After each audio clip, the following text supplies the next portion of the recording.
Yeah, this is the Fat Man again.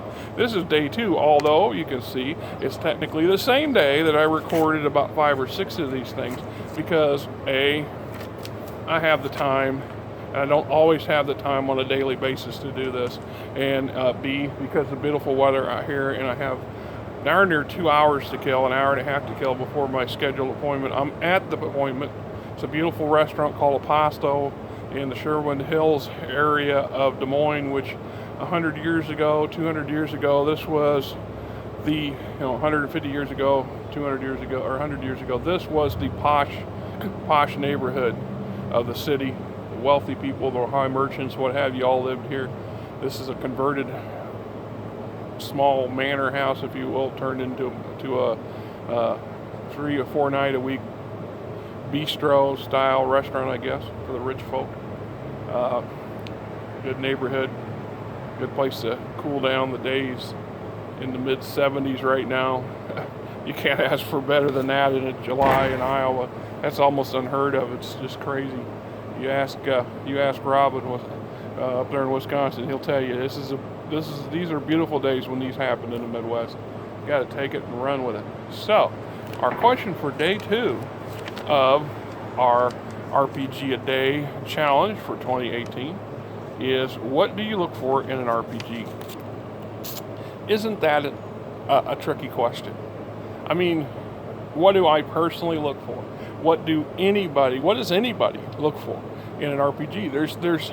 I can't sit down and say without 100% that this is the must-have thing that's going to catch my eye. And I said this before in the last year's 30-day challenge. I said that, the artwork is usually the first thing that catches my eye. I'll look at something on a shelf in passing, and I'll go, ooh, let's take a little closer look at that. And then I'll look at the interior artwork, and then I'll start reading the forward or the back cover. And then perhaps something in that will trigger a must-have response. Now, I'm not going to lie, as I've gotten older, and I don't know, I would be the last person to claim to be wiser, but I am more experienced than I was. I don't just buy everything and anything at the drop of a hat. There's just too much out there, and I don't have enough time to play nowadays. It's hard for me to, my current situation, to get a stable group, and even once I get a stable situation, once I get a house, it's still going to be a problem when it comes to getting the time, as long as I work for the company I work at. It's just the weird hours. I'm working, this is Friday, I've worked from 7 this morning until around noon today, and then I work again tonight at 10, and then it runs all night, so I'll work until 9 or 10 in the morning. Between 8 and 10 in the morning, and it makes it hard to have a sit-down group, right? Now, usually I get Saturdays off, but not this coming weekend. I have to work Saturday and I get Sunday off. Once again, hard to have a coordinated regular group.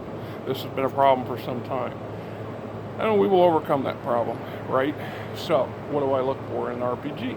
I look for something that's going to stir my interest, and probably more so than it used to be is the depth of story and backstory and working material that's available in the game itself. The mechanics, I've got enough working skill set mechanics right now to cover pretty much any game system I choose, and yet a new set of dynamic game mechanics that is not really necessary, in my personal opinion, for me. I don't really want to learn yet a new style.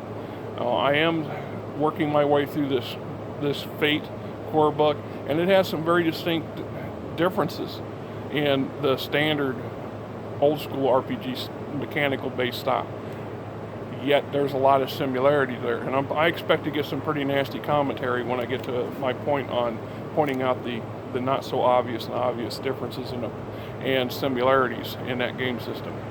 But like McDonald's, like Burger King, like Wendy's, you're going to find similarities in every one of them. You're going to find differences in every one of them. And you're going to find people who love them and people who hate them. And you'll find people who won't go to any of them and prefer Subway or Jimmy John's. But all 5 of those still have quite a few things in common. And without the same foundation, none of them would exist. And they all build upon the successes and failures of their predecessors. And which some of those are still in business, I'm just saying. So, we're back to that. What do I look for? What do I want in a game system? I want something that's going to draw me in. It's going to want me to invest my time and pick my interest for wanting to run a game in that campaign or creating a campaign world for that game system. I want something that is reasonably priced. Some of these game systems coming out today are absurdly expensive, outrageously so, and it's to their detriment in the long run. I'm sorry, but if you charge $90 for a core book, you're not going to sell as many as you would if you charged $40. And $40 is still excessive, but I'm old. I remember paying $20 and thinking, my God, these were expensive. And I've showed some of my, as I revisit some of my old material and I show the prices I paid for when they originally came out, it just shows you the huge differences today. An average module today is $20 odd. Back in the day, it was $7 and $8. But we're talking 30 years ago, 40 years ago, and I'll acknowledge that. So there you have it, in a rambling nutshell, what I look for in a game.